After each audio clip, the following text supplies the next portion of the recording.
What is up, guys? Round of applause.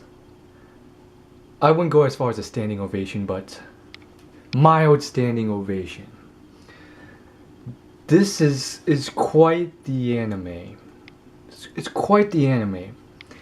And I have to say, for once I am sad that it is only on I think it's on like episode 30. Like, it's so new that I'm so sad. I wouldn't say sad, but I hate to come to the end of this because it's getting so good. And when you have a manga like that or an anime like that, you want to just keep reading. You just want it to keep going forever. And then it's always the crap manga that go forever, that have like 100 chapters. And then it's these good manga that you're week by week reading it up, and then you're like, okay, this is done. What else is there? And you read some crap manga. I'm not gonna name names, but as far as Attack on Titan goes, this will be a review, discussion, talk on Attack on Titan from episode 1 up until the end of episode 21. I've watched simply anime, and I'm a huge manga buff, so anyone who's saying, why are you just watching the anime, not reading the manga? Well, this is something I've been doing more and more over the years, and I feel it's perfect for Attack on Titan. Not perfect always, because usually sometimes the manga has stuff that the anime misses, or it's going so fast and then the audio skips over it, and you hate rewinding and rewatching it just to get that small tidbit. But round of applause, because this is an anime or manga that is just very in-depth. It has a lot of conspiracy around it, which just allows for so much good plot. And okay, it's not perfect, there's some scenes that dragged on too long, that got really boring. I mean, I can think of quite a few off the top of my head where they're riding through the plains for like half the episode. That's like 20 minutes of my life just waiting for them to do something. And then that scene where he's getting briefed by the bald commander guy, that took unnecessarily long. It was just too much. And then again, there's also the times when Eren himself is just too outspoken, and he's just going on about pride and how he's screwed up again and how he wants to kill all the Titans, and that goes on for like 10 minutes straight. And those scenes are drawn out and overdone, and I'm hoping maybe the manga doesn't do that, but it doesn't matter because I'm not reading the manga. And the reason why I like the anime so much is because, one, it's in color, and two, more importantly, it's animated, so there's movement. And that was one of the biggest things that anime has over manga, which is you get to see the fight scenes for what they are. And there's some sort of weird animation thing they're doing that's allowing for this sort of like 3D movement when they're using their 3D maneuver gear, which it just looks awesome. Granted, they sort of cheap style it out a lot of times. They'll just put like a sliding 2D picture and then air the audio along with it, but who cares? This is really great, and for those of you who are watching this, I gotta say it is a great anime so far overall. And I'm saying this from a guy who has watched mainly read a decent enough amount of crap manga that's just pure crap and completely never exceeds your expectations in the next chapter. And for whatever reason, maybe because it's geared towards a younger audience, it just is still very popular. I'm not gonna name names here, but let's get started on Attack on Titan. So I'm not done yet, thankfully. I'm on 21, finished 21. Let's just get started with the whole thing. Before I get started though, I want to real quickly read this comment I got on my first Attack on Titan video. It says, "Watch it to the end, trust me. The story is so in depth and everything has an explanation. The boxes they wear to get explained, the walls get explained, the Titans get explained, everything. It even explains the horse speed in comparison to a Titans at one point. Not that that's really important, but it goes to show you just how in depth this anime is. I've never been into animes, especially ones with subs, but this show just blew me away. The story is dark and sad, but that is really relieved with high points in the writing. I can't wait for season 2. I'm on board with everything. The horses thing, I think they explained it in one of those like midterm break things where they give like one of those fun facts, which I hate. I hate those fun facts. They can do without them. But if I mean the information is useful. I like the information, just not in the fun fact form. They should put it into the manga or the anime somehow. Regardless, I agree with you wholeheartedly. Again, the story gets a little dark and sad at times. But the reason why I like subs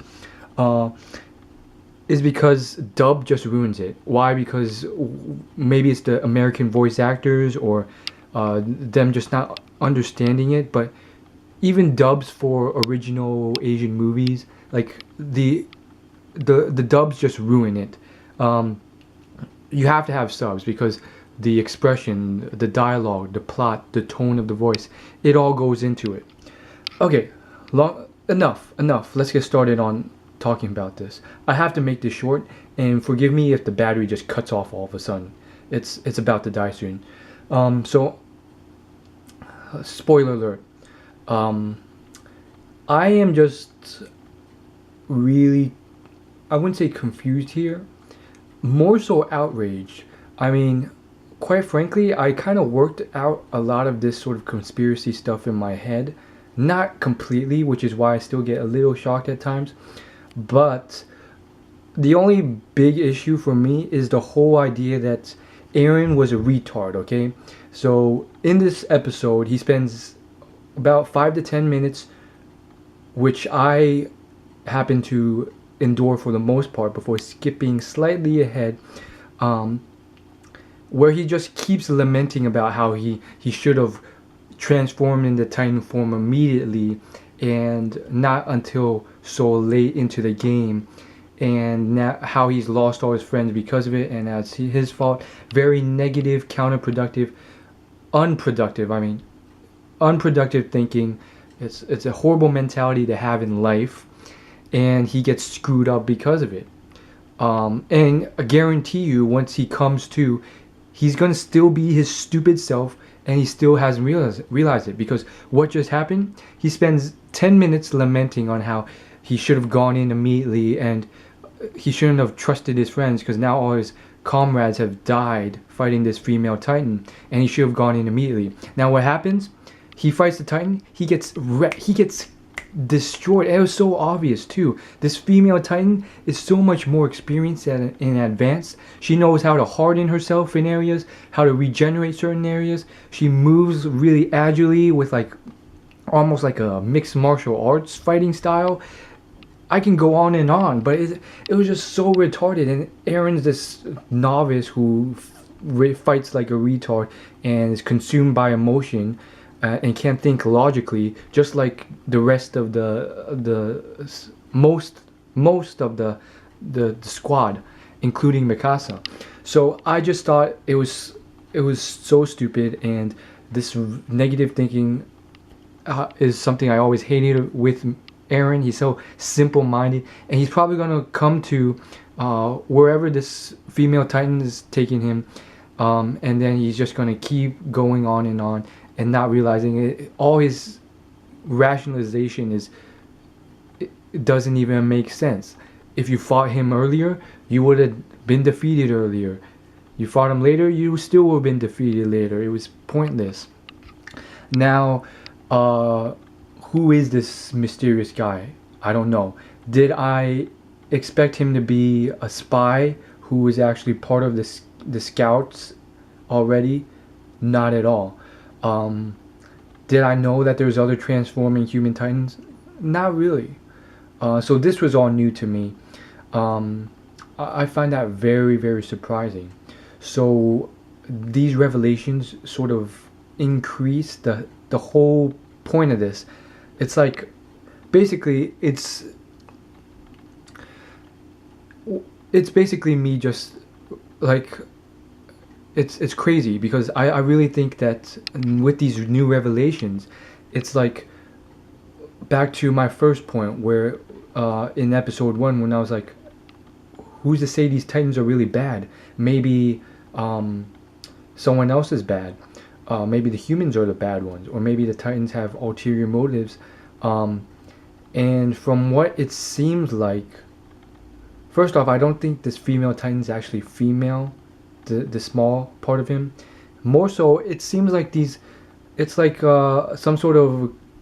It's almost like a Gundam vehicle, really. Like you press some button or you activate something, and like this whole mechanized thing transforms around you. It's very much like that, except it's the flesh form. So it's really a huge conspiracy thing. I really do think that the Titans may be good, and I really hope it's not that simple. But I think the bald commander guy sort of gave away the whole statement like a few episodes ago when he briefly, very quickly, mentioned, but I picked it up, that 100 years ago, humans were fighting amongst themselves. So someone reasoned that they needed to bring in some other force to unite the humans. And I'm like, that's probably it. It's the Titans are just some scientific contraption cooked up by humanity in order to sort of solve all of this. And then there's, I guess, spies in the squadron, and maybe his dad's one of these scientists who helped explain exactly how to create these monsters. And I guess there's dumb ones that just follow orders, and then the big ones who you can control. And that's why the Armored and Colossus Titan are probably also humans, which could mean that it's all a big conspiracy. And I think what his dad only wanted his son Eren to know about the basement, but Eren was naive and stupid and he didn't know any better, so he blabbed it to the entire army, and so the army spread it around, and so everyone wants to go to that basement now. Most likely what's in the basement is something private, like his dad was probably arranging for Eren to show Eren, hey, yeah, we're part of like a scientific group to create the Titans. They're not actually bad things. They were intended so that humanity would not fight with each other. I don't know. That's my like immediate prediction. Like it just seems so obvious, and I can't really think of another one. So I'm hoping it's not that simple. I always want the author to exceed my expectations, but I can always be disappointed. Anyhow, that's all I gotta say. Like, favorite, comment, and subscribe.